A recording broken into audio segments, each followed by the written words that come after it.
If you're going on vacation, I'm sure you forgot to pack a couple of useful items, like a crayon or a pillowcase. I have collected the best travel tips for your ultimate vacation.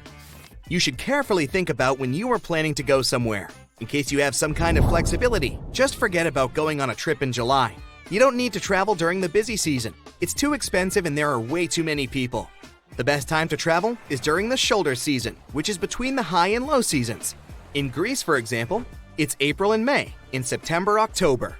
The weather is already or still great, but there are fewer people and the accommodation is way cheaper. When searching for flights, always do it in incognito mode. If you do it in the regular mode, the saved cookie files will track your searches, and cheaper flights will be less likely to pop up since you've been searching for a while. Don't give yourself away. Always go incognito. Another trick is to pick a different home country and currency, the one with a better exchange rate. This way you can buy tickets in different currencies that will be way cheaper. Next, when buying the ticket, make a flyer account, no matter the airline you travel with. Airlines gift you miles, and when enough, you can get a free flight. Even if you travel with different airlines, there is no need to miss out on an opportunity. And yes, don't dispose of your plane ticket after the trip until you saw that your miles were posted on your flyer account. Also, if you ever need to cancel a non-refundable ticket, just don't cancel it and don't show up. In case something happens and the flight gets canceled, you will get your money back because no one knew you weren't going to fly anyways. As for picking the seats, if you fly with someone, don't pick the seats next to each other. Keep the middle seat between you, and there will be a higher probability that it won't be booked unless the plane is full. If you're lucky, you'll have 3 seats for the 2 of you. But if you end up getting a neighbor, you can just ask them to switch seats with you so that one of you can sit next to each other with whoever you're traveling with. Most people will be happy to switch. If you have a long layover, use it to your advantage. 6 hours layovers aren't cool. Too long to chill in the airport, but too short to get out. In this case, better opt for longer layovers and use them to explore the city before your next flight. If you're booking a hotel, always join their loyalty program. Just like with plane tickets, it won't hurt, but you will still be treated like a special guest. Also, when checking in, ask for an opportunity for an upgrade. You can get a better room for the same price, and always make sure to let the hotel know if there's any special occasion. Like a honeymoon, anniversary, birthday, or anything, you'll probably end up with some nice perks from the hotel staff. Even though websites for hotel search are cool to use, once you pick the hotel, just call them directly for booking. Websites take fees for posting offers, so everything that appears there will be more expensive. Call the hotel directly to book a room, and you'll get it for cheaper. But don't feel limited by hotels. Airbnbs are a great option, and often you can get luxurious places for cheap. Also, if you don't mind hostels, they can be fun too. You can meet and befriend travelers from other countries, and maybe you can even stay at their place if you ever go to their country. Now off to packing. First off, always make a packing checklist and keep it on your phone. It's hard to remember everything you need right away, so put together the list in a couple of days and add another item as soon as you remember it. This way, you don't forget anything important when packing. To fit more stuff in your suitcase, roll your clothes. This way, they take way less space. Roll all the shampoos and other things that can spill over in a shower cap. This way, even if something explodes, everything inside will still be protected. Also, use packing cubes. They help to organize everything and save a lot of space. Learn to organize your stuff efficiently. A tic-tac box can be a good storage for bobby pins, and they'll all be in place. Use a carbine to keep all hair ties together. Have you packed a pillowcase? You should. It doesn't take much space, but in case you get uncomfortable when traveling, you can just stock the pillowcase with some clothes. Voila! You got yourself a pillow. Also, put a dryer sheet inside your suitcase. This way your clothes will smell nice, even on long trips. Don't forget to make a copy of your passport and carry it in your wallet just in case. And you can also have a scanned copy of it on the cloud. Another good item to keep is a power bank. Those outlets in airports and airplanes don't always work. Also, get a crayon. It'll be handy if you need to write something down. Pens don't work well in planes because of the air pressure, and pencils break. A crayon will always be there for you. Also, a clothespin is another little thing you might want to have. You know when you arrive and want to keep your toothbrush from touching any counters? If you attach the pin to it, it can serve as a stand. Another little but useful thing is a bread clip. Those serve so many purposes. You can use it as a bookmark, attach it to the end of the tape roll, or keep in place your rolled cords in. But most importantly, They are a must for your flip-flops. The V-shaped part often comes out through it. To avoid it, just slip the bread clip underneath the bottom. It'll serve as a plug stopper, and your flip-flops will last. What to wear? Of course, comfort is the first priority. Sweatpants and leggings are way more comfortable than jeans. A comfy jacket will ensure you don't get cold. A fringed scarf is nice to have too. They're fancy and they turn into a cover. Also, make sure you're wearing compression socks. They will spare you from feeling swollen during the trip. Another important part of your outfit could be noise-canceling headphones. They will be a game changer if there happens to be a screaming little human on the plane. And an ultimate trick, mark your luggage as fragile, even if there's nothing fragile in there. This way, it'll be treated better and your luggage will come out in the first batch after the flight. Most people either sleep or surf their phones while traveling, but some travelers can even play board games. But if you need to roll a dice, here comes a problem. If you roll it not carefully enough, you might end up either losing it or crawling under the seats looking for it, which is inconvenient. Just keep the dice in a little transparent plastic container, then shake the container and see what you got. To find cool places to visit, go on social media, check out photos and videos people post from your location, and go to any place that caught your attention. Pickpockets are definitely a thing, but there is a trick. Just make your valuables less attractive to them. Do you have an expensive camera? Put some tape on it as if you fixed it, and the pickpockets will think that it's broken. Do the same with your phone and laptops and whatever else you don't want to be stolen. Have you ever ended up with a bunch of foreign coins after your trip that are totally useless?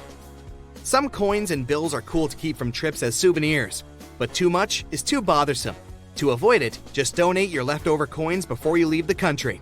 A good deed and also less weight in your pockets on your way home. Put oil-absorbent paper on a clean, smooth surface. Then, squeeze your toothpaste evenly on the paper blob by blob. Sprinkle it with baking soda, and when the toothpaste pieces solidify, put them in a small portable box or bottle. When you need to brush your teeth in the wild, just take one blob, put it in your mouth, and use your toothbrush as usual. If your condiment collection takes up too much space in your picnic basket, use some straws to create mini versions of your favorite spices. Cut 1/3 of a straw, pinch one edge with forceps, and melt it on fire to seal the edges together. Then, use a kitchen funnel to pour the spices into this mini bottle and seal the second edge using the same technique. Sign the name of the spice and place it in a small box. When your shoes get wet in the wild, find some stones of a suitable size. Put the stones in a pot with water and boil them. Place the heated stones carefully inside your shoes. You can use kitchen tongs or a ladle to carry the stones. The shoes will soon get dry. If you don't want to boil the stones, here's another way. Take a plastic bottle, pour hot water inside and wrap the bottle with toilet paper. Then place the bottle in your shoe and wait for 30 minutes. It should be enough to make them crispy and comfortable. If you're eating soup in the wild, you can cut an emergency spoon out of a plastic bottle. Cut out the shape of a spoon with a knife in the place where the walls of the bottle meet the bottom.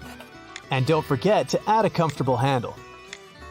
Garlic and onions can be easily peeled with a metal bottle cap. Speaking of metal caps, you can open a bottle with one of those using your wedding band, metal spoon, or another bottle. Went fishing but forgot your knife at home? Use a carrot to peel the fish. Cut the carrot at an angle and rub the fish scales with 1/2 of the carrot. The scales will easily come off. Punch holes in a cork of a plastic bottle and screw it tight. Then cut off the top of the bottle and turn it upside down. Place a rolled napkin or toilet paper in the neck of the bottle. Then put some coal, grass, and stones and pour turbid water into this handmade filter. Later, you can boil this filtered water and drink it if you get thirsty in the wild. Melt a bar of soap and draw it up into a syringe. Squeeze the soap into an empty pill pack and seal the template with tinfoil. Use one of the tiny soaps to wash your hands anytime. To make your grilled patties juicier, press a groove in the middle of the patty and put ice on it. Wait for the ice to melt and fry as usual. You can make a camping washing machine using an ordinary bucket with a lid. Cut a small hole in the middle of the lid and insert a plunger handle into it. Pour the laundry detergent into the bucket. Put in clothes and water, close the lid, and rinse the clothes with a plunger until the stains are removed. If you can't pick out gum stuck on your clothes, put a piece of ice on it, and the gum will tear off easily. You can also put your clothes in a freezer for a while and then tear off the gum. Detergent bottles are usually too big to take on a camping trip. Take a sheet of thin paper and spread the detergent evenly on the paper. Cut the paper into small square pieces and put them in a waterproof box. When you need to wash the dishes, just put one piece on a wet sponge. While walking in the woods, collect tree branches, about the width of a finger. Bring the branches home, wash and cut them into equal pieces. Put them in a bowl and glue the sticks together in the shape of the bowl, using hot melted glue. Your stylish handmade fruit tray is ready. If the lid of the tin just wouldn't open that easily, try this life hack. Wrap the lid with adhesive tape. Then, gently pull it open. If your kettle is full of scale, pour in some water and put a piece of lemon inside. Boil the water, then wash the kettle, and the scale will be gone. In case you get hungry in the wild without a fishing rod, try another way to catch some fish. Take a large empty plastic bottle, cut off the top part, and turn it upside down. Tie the two sides of the bottle mouth with a rope. Crush some instant noodles and put them inside the bottle. Throw the bottle into the river. This trap will surely attract fish. Make matches that will never get blown out in windy weather. Wrap the matches in napkins and dip them in melted wax. Wait for them to dry, and voila, you have matches that won't go out. You can use a basic razor to crumble chocolate into your ice cream or coffee. Take an even number of jars and paint them your favorite color. Glue them to the surface of a wooden chopping board from both sides, and then put a rope on the side of the chopping board as the handle rope. Your brand new tableware storage box for outdoor camping is ready. Nitrogen in hair promotes nutrients. Put the hair you lose every day in a flower pot and your plants will grow stronger and healthier. Place several instant noodles in a baking dish. Add a thick layer of cheese. Sprinkle it with all the seasoning bags from the noodle packages. Then, pour ketchup and other toppings like pepperoni or mushrooms in the gaps between the noodles. Add some more cheese and bake your meal until the cheese melts. Super delicious noodles are ready. Instant noodles are also a great fire starter. Take clean disposable paper cups and use a needle to poke out decorative rows. Then, use a knife to cut a small cross at the bottom and put the cup on a lamp belt. Repeat this with other cups until your own unique lamp belt is ready. You can also paint the cups in your favorite color before placing them on the lamp belt. Egg packaging can be used to store sauces. Dip the root of the rose in honey, then insert the root in a potato and trim off the branches. Plant this potato in a pot. This is how you can grow your own roses in a pot. Brush your shoes with toothpaste and a toothbrush, and they will get as white as your teeth. Use a hula hoop and a bathroom curtain to organize a bathroom anywhere in the forest. Attach the curtain to a hula hoop with hooks and tie it to a tree with a string. You can also use this tip to build a temporary dressing room. If you don't want to take the entire package of tape on a hike, wrap the necessary amount around your lighter, and then just cut off a piece when you need it. If you need to move a heavy sofa, you can put banana peels under the legs of the sofa. Furniture will slide on the floor easily. After eating a meal from the lunchbox, a lot of oil stays on its surface. To make cleaning easier, squeeze some detergent into your lunchbox, put a piece of absorbent paper, add some water, cover the box and shake it back and forth. And then rinse it with water. The lunchbox will get clean immediately. If you urgently need slippers, but you have only 2 soda bottles on hand, squeeze them and stick your feet under the labels. Your stylish slippers are ready. You can use a jar to make a candlestick or a mini stove for cooking. Make one vertical cut in the jar, and then make 2 horizontal cuts on the top and on the bottom. Open the 2 sides like doors and put a candle inside the jar. If you need to cook food, just put a bunch of small sticks inside the jar and light a fire. Then, put your pot on top of the jar, and don't forget to feed the fire with new sticks until the meal is ready. Put dry foliage under your sweater. It will help keep you warm. To make thicker matches for lighting a fire, wind 5 matches tightly in one bundle with a thread. Then, dip the matches in melted wax. Wait until the wax hardens and put the matches in a box. If the zipper on your backpack or tent doesn't slide well and it's difficult for you to zip it, you can use wax. Take a candle and rub it along the entire length of the zipper.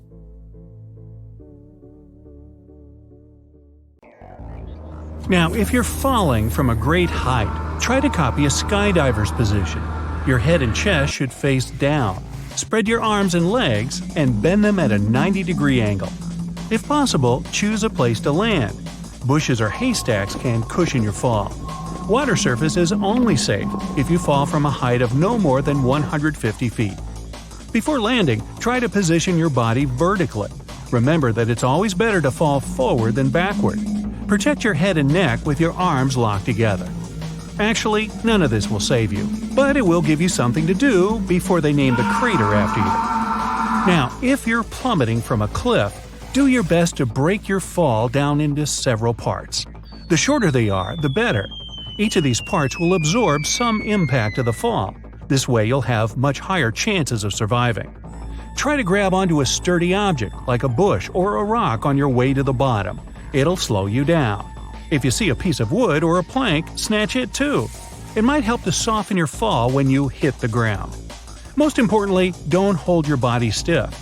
This is likely to harm your internal organs. Cover your head and try to land on your feet with your knees slightly bent. In fact, once you hit, everything about you will be slightly bent. But hey, you gotta try. If a building you're in collapsed and you ended up under a pile of debris and rubble, try to keep your panic at bay. Yeah. Your main task now is to protect your breathing organs and make your air supply last as long as possible. If there's enough space, take off your shirt or t-shirt and tie its bottom in a knot. Then put it back on your head through the neck hole so that the knot is on top of your head. You'll get a makeshift hood that will protect your face from dust, sand, and debris. It will also provide you with a bit of oxygen while you're trying to get back to the surface. If you're stuck in a falling elevator, lie down on your back and try to occupy as much space as possible.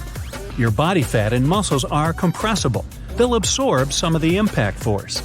If you can't lie down, sit on the floor. It's still better than standing. Your backside will act like an airbag in a car. But whatever position you choose, cover your head. The best way to do it is to put one arm in front of your face and the other on the back of your neck. If you get stuck in the wilderness, first of all, find some water. Check low-lying areas. If there are mountains, look for water at the foot of the cliffs. If you manage to find some rainwater, don't let it stay in the container too long. It may go bad. Pay attention to ants climbing trees. They're likely to be traveling toward a source of moisture inside a tree. A bottle of water can help you start a fire if you keep it under direct sunlight long enough. The bottle will act as a lens, gathering all the heat in one spot. Use fire and smoke to signal for help. Cover the flames with a big branch or with a pan for 3 to 4 seconds. This will gather enough smoke. Then let this puff of smoke go. Now, if you've fallen through the ice, try to get back to its edge. Don't pull yourself out by grabbing it. The edge will keep breaking, and this will wear you down in no time. Kick your legs until your body is positioned horizontally in the water. After that, get out of the water and onto the ice. Once you've made it there, don't stand up. Your weight should be distributed over a larger area. Then the ice will be less likely to break. Start rolling toward the shore like seals do. If you have a muscle cramp while swimming, try to turn on your back and float this way. Massage the bottom of your foot or the part of your leg that feels tight.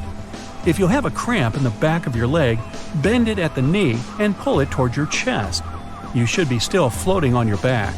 Try to relieve the cramp by pulling your toes inward. If you get caught in an indoor fire, stay low and crawl toward the nearest exit. The smoke usually rises toward the ceiling. That's why crouching might keep you from inhaling it. If you have a piece of cloth or a handkerchief, put it against your mouth. It'll act like a filter against the smoke. Fall to the ground and roll back and forth if your clothes have caught fire. If you do have a fire extinguisher, aim it at the base of the flames. It's much more effective. And keep in mind that if you break a window, you'll let in more oxygen, and this will feed the fire. And here's what you should do to stay safe during a natural disaster.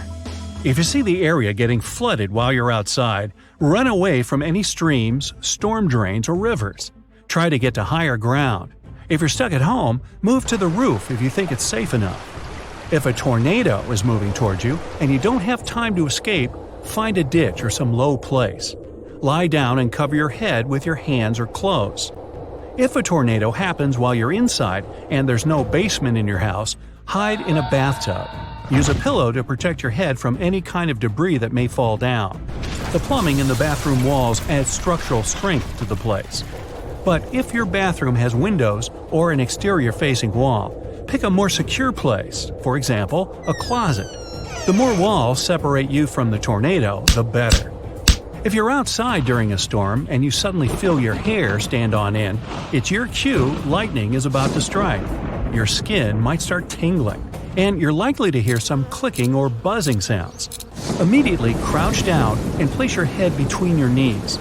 But even though you should be as low as possible, do not lie down. The only thing touching the ground should be the balls of your feet. Keep your heels together. This way, instead of running through your entire body, electricity is likely to go in one foot and out the other. You can also cover your ears with your hands to prevent hearing loss. If you're lost in the desert, travel during the early morning hours. This way, you'll be able to avoid most of the heat. If you see a hill or some other high ground, climb it and look around. You might spot some greenery, buildings, or a road. You won't have such an opportunity at night. Many desert animals also hunt after the sunset. And here's how you should act around wild animals. If a bull is charging at you, stand still until it comes close. Then throw a piece of clothing in the opposite direction. Bulls react to movements, and throwing a hat or a shirt away from you will distract the animal. It'll chase the moving object. If a shark is moving towards you, don't swim away in panic. You'll look like something the animal will want to eat. Wait until the shark gets closer and start hitting it with your fists. Aim at its eyes, nose, and gills. These are the only vulnerable areas on the animal's body. If you meet a pack of unfriendly dogs, distract them and move away quietly. If one of the dogs still lunges at you, place some object between yourself and the animal's jaws. Now, let's say you've accidentally disturbed a swarm of bees, and now they are coming after you. Run in a straight line as fast as possible until they stop chasing you. An even better alternative is to find some shelter. It can be your car, a house, or even a public bathroom, and hide inside. Now, if you accidentally meet a bear, introduce yourself. No, wait. Actually, everything will depend on what species it is. If it's a larger brown bear, fall down and pretend you've passed away.